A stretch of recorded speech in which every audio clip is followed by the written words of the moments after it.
program complete. Auto-engage time sequence synchronized. Hello everyone, welcome back to another episode of Jamie Plays with me, Jamie. Today we're going to be looking at a very special game, the demo for which just released on Steam today. Star Trek Voyager Across the Unknown. Developed by GameXcite and published by Data Lake Entertainment, this is a strategy roguelike where you manage Voyager on its journey back to the Alpha Quadrant. Repair the ship after being swept away by the Caretaker, plan and build rooms, manage what your crew does and where they sleep and what they eat, plan your journey so you can keep crew morale positive, keep your deuterium and other supplies in the black, research new technologies, lead away teams, participate in ship-to-ship combat, and so much more. Make sure to keep your crew alive and happy or they will mutiny. But most importantly, do not let Voyager be destroyed or that is an instant game over. Originally, I heard about this game from another YouTube channel, LT Gaming, and ever since I've been really excited about this game. The demo was released today, the 13th of October, allowing you to play in the Caretaker and Ocampa sector.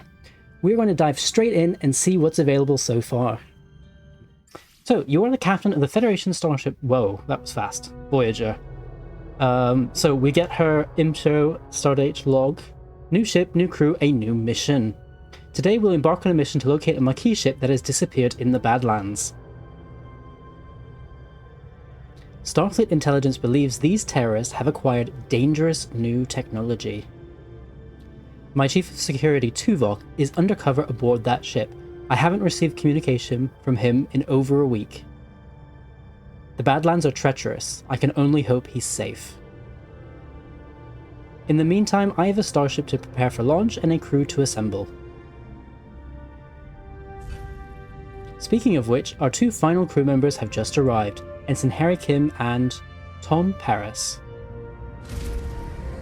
It seems I have a few introductions to make.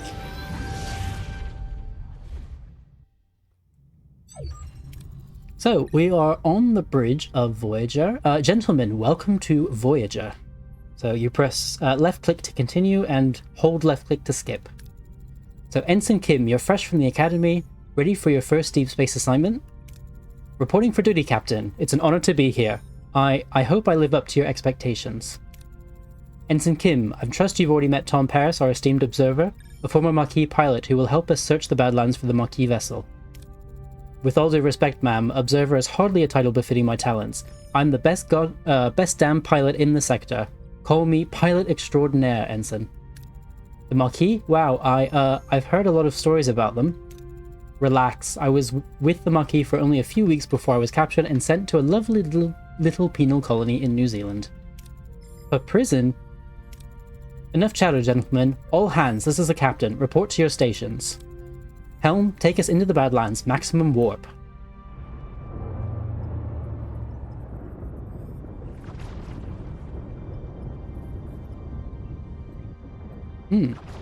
The Badlands is a treacherous region of space where violent plasma storms can cripple even the most advanced starships. Captain Janeway observes the swirling chaos from the view screen, a subtle smile playing on her lips. She's ready for the challenge. Scanners are picking up no other vessels in the system, Captain. It's your time to shine, Mr. Paris. Any idea where your former colleagues might be hiding? I wasn't exactly Maquis of the Year, Captain, but they did prefer underground bases, remote planets, and... Captain, I don't mean to interrupt, but I'm reading a coherent Tetrion beam scanning us, and a displacement wave heading towards us. Incoming, a colossal wave of turbulent energy surges towards Voyager, its power dwarfing anything the crew has ever seen. With no time to analyze the threat, emergency measures are initiated. Red alert, helm evasive maneuvers. No effect, the wave will intercept us in 5 seconds. Brace for impact.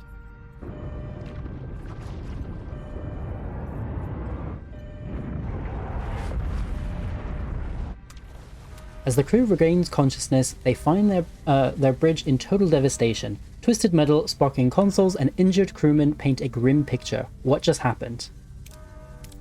Damage report. Major hull and deck damage, the transporters are offline, and we're receiving casualty reports. Bridge to sickbay. Doctor, I've got injured crew on the bridge. Doctor? Damn. Captain, we're losing systems across multiple decks. The deuterium tanks are empty, warp core's gone to grey mode, we're on reserves, barely. Mr. Paris, take the helm. Scan for the nearest source of deuterium. External sensors are offline. Stellar cartography must be down. Voyager's blind, Captain. So Janeway to engineering. We need stellar cartography back online now. So, this is where we are actually going to start getting into the game. So, welcome to the tutorial. Click on the question mark icon 1 on the left of the screen to revisit any tutorial screen. Some additional tutorials will pop up during gameplay, but automatically appear in the tutorial list. Check out new tutorial screens now. So yeah, we could do that, or we could just activate stellar cartography. So this is Voyager, this is our ship. We've just come, that displacement wave has thrown us into the Delta Quadrant. And we are, oh, actually we don't know that yet, hold on. And this is our ship. So we are going to be managing Voyager throughout its journey back to Federation space. Although this is the demo, so we won't be able to go that far, I believe. However, we need to activate stellar cartography. So it'll tell you what you kind of need to do at the moment in the upper left-hand corner. And so we need to find stellar cartography, which is actually here. So this question mark here. So if we click on it, and we need to activate the power. So let's turn it on. Captain, sensors are picking up something out there, but what Harry is trying to stammer is that we're not in the Badlands anymore.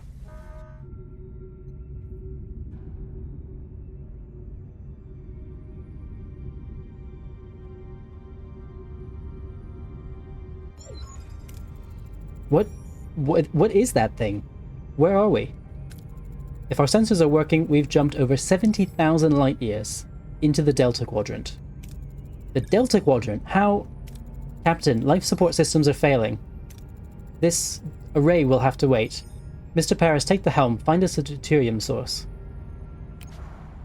So, we can scan points of interest marked with white question marks to reveal resources. So, this is the array over here. And these are various, planets and things. And anomalies, all of those will show up. So, I want to find kind of the closest one. 3 cycles, 3 cycles, 3 cycles. So a cycle is not exactly a day. I'm not actually sure what a cycle represents here, but it's a unit of distance. So unit of time actually, which measures distance. So if we say class Y planet, or why don't we just scan this one? So now we can get deuterium. So we must have found it there. So navigate your ship by Number 1, by traveling to various locations. When traveling, time passes in the form of cycles.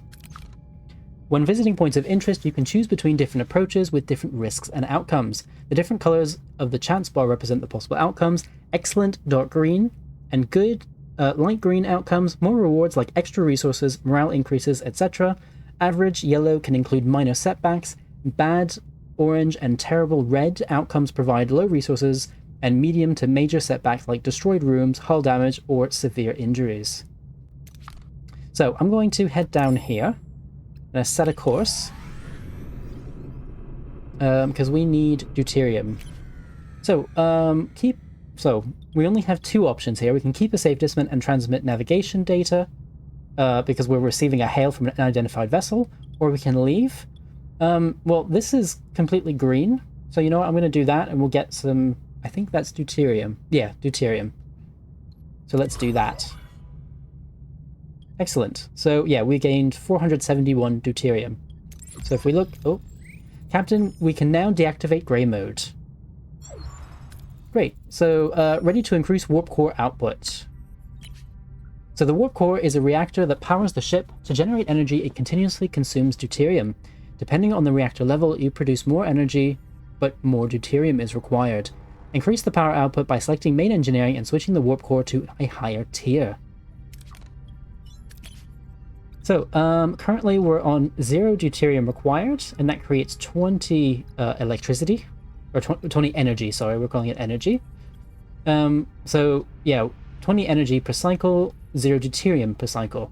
But if we change this to tier 1, that becomes 100 energy per cycle and 20 deuterium per cycle. So we're going to do that. Our energy levels are returning to normal, Captain. Good. Now, what about this thing, the array? Or this array? I can't tell, Captain, but our scanners detected a Maquis vessel next to it. We are going to scan for life signs. Scan the ship for life signs. There's no one on board, Captain. Okay, we're going to scan the array then. What about the array? Success. Okay. So several life forms aboard, Captain. Is one of them Vulcan? I'm not sure, Captain. The signals are weak.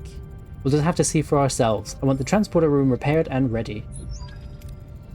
Mr. Paris, get us a duranium repulsor. We need to repair the transporter room. Ah, okay. So we need to kind of continue. Let's scan you. Duranium. Perfect. And we're going to set course. And yeah, we are going to... So we don't have an engineering office yet, so we can't do this middle one. However, it says safely search for anything valuable without entering the station, or we can leave. No, we absolutely need to enter the station. And good, we received 37 duranium. So now we have all the duranium we need. So engineering is standing by to repair the transporter, Captain. So if we click on here, we can then say repair. Great. So I needed to click on that again, and transporters are back online, Captain. Mr. Paris, set a course for the array. It's time we got some answers. So let's go back to the array. Set course.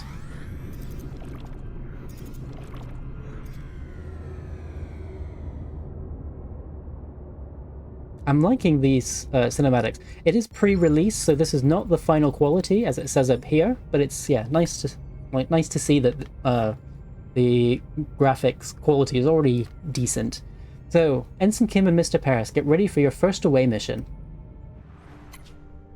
So, away missions present a series of challenges. Heroes possess skills and traits. Select heroes with the matching skills for your away team. So, we want pilots. We need a pilot and somebody quick-witted, which I assume will be the two that we have. So we've got Harry Kim, which is quick-witted, who can do these challenges and repair. And then we've got Tom Paris, who has some other skills and is also a pilot. So this mission, it looks like we're able to do all of these challenges. We're going to say start. So decide on the approach and select the hero to complete the challenge with the appropriate skill. If the skill is lower than the requirement, the success chance is displayed. So, Captain, we seem to have materialized in the middle of a cornfield. This place, it's eerie similar to Earth, but something's off. Any suggestion on what to do?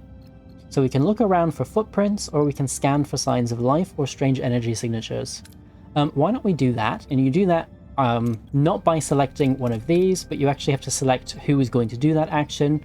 So we could say like, oh, let's select Tom Paris to do it, but it would be terrible. This bar up here shows that our chance of success is extremely low. However, if we use Kim, then it's much better, less likely to fail. And if we use Tom Paris for this one, we can, same type thing. So let's scan for life signs and strange energy signals. We're going to confirm. You have to, if you just click, nothing will happen, or it will start going up. You need to click and hold to confirm your choice. Oh, and we were successful. Harry and Tom use their tricorders to scan for life signs and detect a strange energy spike emanating from a nearby area. Following the readings, they navigate through the corn and find a farm with people working the fields. An old man sits on the porch of a nearby farmhouse, strumming a banjo. So after a challenge, the participating team members are fatigued and their skill values are reduced. Let them rest for the next challenge to recover and plan ahead accordingly. So this old man seems harmless enough. He might know what's going on. How should we approach him? So we could say, demand to know what's going on. We can try to read his body language for any clues, or argue with facts that this can't be a farm on Earth and you want to know what's going on. So Harry Kim is fatigued, so it's lowered his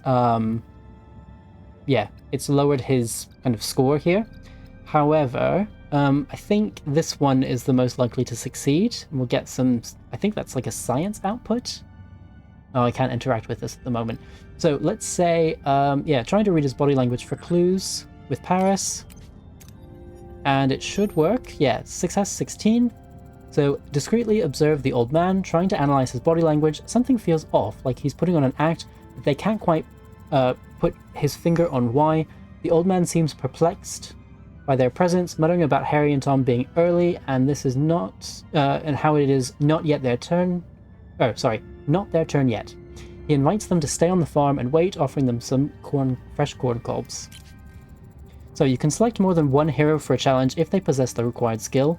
If the culminated skill value is equal or higher than the required number, you have a chance for critical success, the golden part of the chance bar. So the old man isn't much help. We're trying to find the Maquis ourselves. There's a large barn door behind the farmhouse. The tricorder readings are off the charts. There's definitely something strange about it, especially that back wall. So we could say try to analyze the readings, which would be something like that. Investigate the barn wall for a hidden door. That would be much worse. Or, and we can get some deuterium from this, try and find a way to break the illusion of the wall. And if we do that together, there's like a gold section here. I'm not really sure what happens if you get within the gold section. Obviously some bonuses of some kind. So, Harry and Tom try to disrupt the energy field, causing a flicker in the air. Before they can break the illusion, the people from the field burst in, wielding farm tools as weapons. The old man appears and reveals the barn is an illusion, the back wall dissolving to show a bluish glowing room where unconscious people, including a tattooed man and a half-Klingon woman, lie on surgical tables. So, sometimes you have to make minor decisions to have a large influence on how the story proceeds. These decisions are marked with a gold outline. These people must be the missing Maquis. They are being held here, Captain. We must get them out of here. So we can either wake up the tattooed man, or we can wake up the half-Klingon woman. So because I've seen the shows, she's going to be very... Well, the half-Klingon woman has a temper on her. So I'm thinking maybe let's go with Chakotay, the tattooed man. And... Great, the choice has consequences as well. Tom rushes towards the tattooed man, hoping to shake him awake. As he reaches out, the old man stops him, a look of concern on his face. Before Tom can react, a blinding white light fills the room and everything goes blank. And we get 20 duranium plates for that, or 20 duranium for that. Great, and they've both, I don't know if that's leveled up, but they've both gained something. They've gained experience points, and they're now level 2. I'm going to call this level, because I don't know how to call that yet. A sudden return. Captain Janeway anxiously awaits the return of her away team when Tom Paris unexpectedly materializes behind her. What happened on the array? Captain, what happened over there, Mr. Paris? We lost contact with you for several hours. What? But we're there only an hour, right, Harry? Harry? He was just beside me. Then he's still on the array. But why were we released and not... The Maquis are hailing us, Captain. Putting them on screen. I'm Commander Chakotay of the Maquis. My chief engineer, B'Elanna Torres, is missing. Is she with you? No, Commander. One of our own is also missing. It seems we share a problem, and it would make sense if we solved it together. 3 of us will beam over to your ship. Despite Janeway's invitation, the arrival of Chakotay and his Maquis crew on the bridge is fraught with tension. Both sides remain wary as they prepare to discuss their shared predicament. Captain, this is Seska, one of my engineers, and Tuvok, my... Oh, I know who he is. I'm glad to have you back, Tuvok. As am I, Captain. Commander Chakotay, I must inform you that I was assigned to infiltrate your crew. Oh, and Tuvok recruited. Were you going to deliver us into their waiting hands, Vulcan? Oh, Chakotay has also been recruited. Correct. However, I assure you I perform my duties aboard your ship to the highest standards. Charming. And to see you of Paris with you too. Are you forming a Maquis Traders Club, Captain? You win some, you lose some, Commander. Let's focus on bringing Torres and Kim back from the array. We can't get them back inside. They've sealed the entrances and are blocking incoming hails. Lieutenant Tuvok, get down to engineering and find a way to bypass whatever's jamming our communication. Report back as soon as you have a solution. So, Captain, the ship status remains critical. Repair protocols are imperative. We require resources and the engineering office to mobilize additional workforces. Prioritize life support, secure core decks, and restore Deck 5 functionality first to gain access to the engineering office. So, to be able to supply power to a room, you need to activate the life support unit of the corresponding deck. Each life support unit consumes energy, so plan accordingly. So, we're currently at 100. We're only consuming 15, so we've got 85 available, which is good. So what we can do is say, let us... I see that we can just press the E button if you look down here. We can just press E to toggle the power, which is what we need to do. So I'm going to do that. So, life support restored on Deck 5, Captain. Engineering office is now accessible. So, here it is. And, of course, it's a mess. Sigh. We'll have to fix it before we can even use it. So it's damaged. So we are going to repair. Again, I'm going to press the E button for that. And we've got enough duranium here. Oh no, sorry. I think we actually get duranium. Yes. I think what this means is that we get duranium. Yeah, then it takes 2 cycles and 1 repair team, which is... Oh, sorry, 1 work team, which is up here. Repairs in progress. Until completion, it would be logical to scan all planets in the system and gather more deuterium and duranium. So that's what we're going to be doing. So, let's scan you. That's deuterium. That will be excellent. So I think we can store, 1,000 deuterium. So we shouldn't collect more than that, really. Oh, okay, so we've repaired the engineering office. So if we close the report, it activates all activatable rooms and collects all resources from the removed rooms. Enter ship to manage manually. I'm going to do this manually to start with, because I think we actually need to, like, power that. Well, and I think we need this as well. Engineering office fully operational, Captain. We now have an additional work team to carry out 2 tasks simultaneously. That's the other thing, is that we need to do more tasks. So, building or repairing rooms, even clearing rubble, occupies work teams. To be able to carry out several tasks at the same time, obtain additional teams by building or upgrading engineering offices. So logically, we should now focus on Deck 2 and the mess hall to ensure the crew's food supply, maintaining their physical endurance. This requires reactivating life support in that section first. So the morale bar shows your current morale, the change to morale per cycle, and icons indicating your crew's needs. Open the overview screen by pressing Tab and switch to morale to get detailed information about your crew's needs, your decision in ship management, food, crew quarters, etc., and events affect crew's morale. If morale falls to 0, the crew mutinies and the game is over. So if we press Tab... Oh, warp core. Nice. Can we change it from here as well? No. It just shows you what's happening. So we've got 24 cycles before we run out of everything, but that's good to know. In our morale, we've got 50 that don't have quarters, none that are sick or gravely injured, and none that are none that are sick or gravely sick, and none that are injured or gravely injured. However, we do have 50 crew without quarters and emergency rations, which is reducing our morale by 100 per cycle. Crew, ex-Borg crew, so quarterless crew and ex-Borg crew, assigned crew, ex-Borgs, 50. Okay, so what we're going to do, heroes, we've got, Harry Kim, Tom Paris, Tuvok. There's combat abilities. I'm sure we'll get to this. I'm going to just close this for now. So let us toggle the power for you. Life support restored on Deck 2, Captain. Access the mess hall is now possible. However, it has sustained extensive damage. Emergency rations are currently deployed. After repair, the crew can access replicator rations again. So we're going to do that. Repair. It's going to take 3 cycles. Until completion, we should adjust crew accommodation. Ruined rooms must be cleared to create room for residential sections. The ship is heavily damaged and many parts are destroyed beyond repair. To free up new building space, you will first have to remove the remnants of the old, select the room, and give the order to clear the debris. Removing debris takes time to pass the time travel on the map. Okay. So it wants us to clear this one. I mean, I guess, we're going to clear that one. Clear debris. While we're waiting for our work teams to finish, we continue to collect more resources. So, we are here. Let's collect this abandoned ship adrift in space. We are going to leave the storage alone and salvage from other parts of the ship. So it looks like Torpedo Bay. That would max 643. Anyway, we're not worrying about that yet. Let's just do this. Okay, so we've got more deuterium. So we're at 878. Let's scan you. And I guess let's set a course there, although we should repair that room before we get there. Yep, there we go. So let's enter the ship, because I want to change this, I think. It said moving to replicator rations. So, mess hall repairs are complete, Captain. We should switch to replicator rations now. It would enhance crew well-being. With every cycle your crew consumes rations, you can always use emergency rations, which don't require resources but lower morale.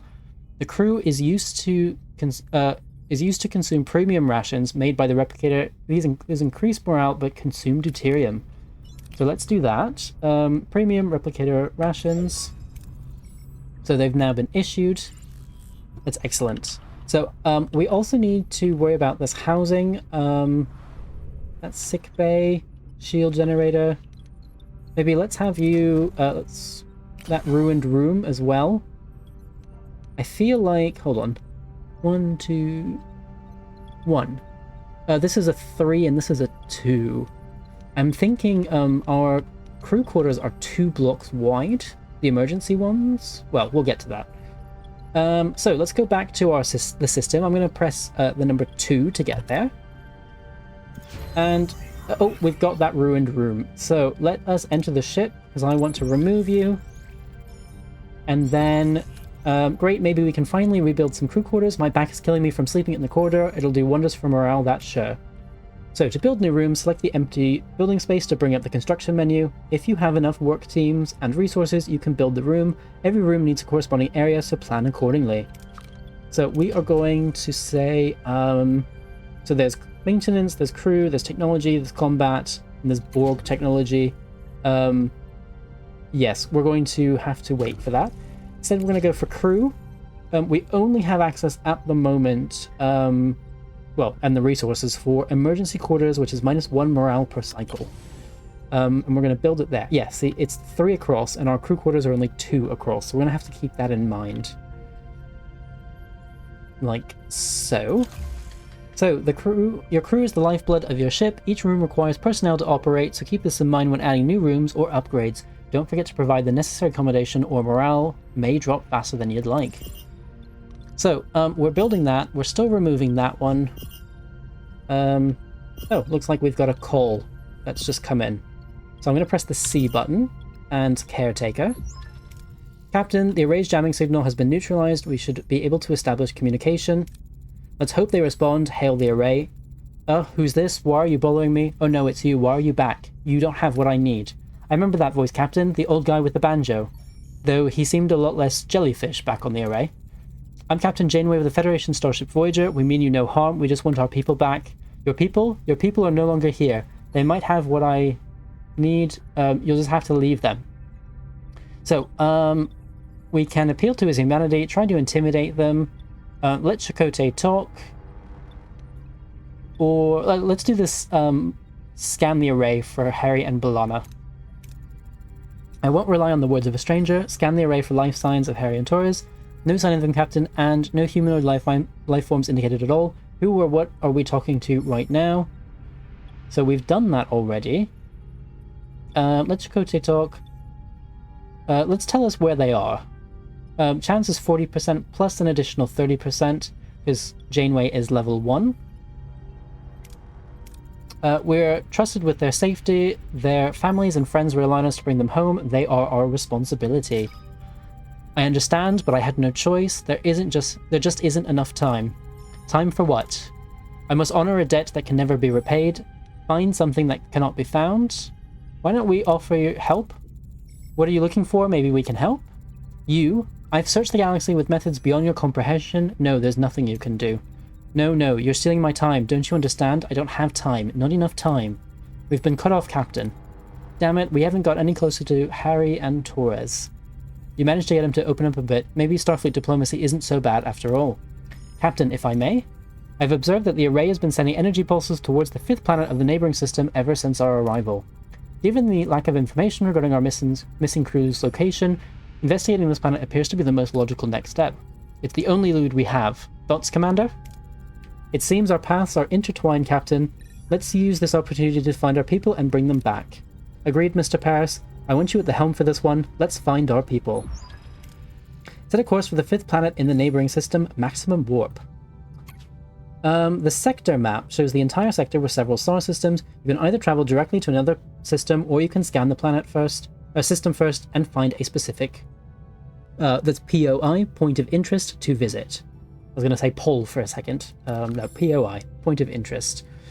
So what we should be doing now is clearing the ruined rooms and building emergency quarters for the entire crew, and also investigating the marked planet in the neighboring system. So if we press on sector, and we see we now have other systems here. So, however, what I'm going to do is I'm going to put a cut here. This is where I'm going to end the episode. I do hope you've enjoyed this one. If so, definitely please remember to like and subscribe.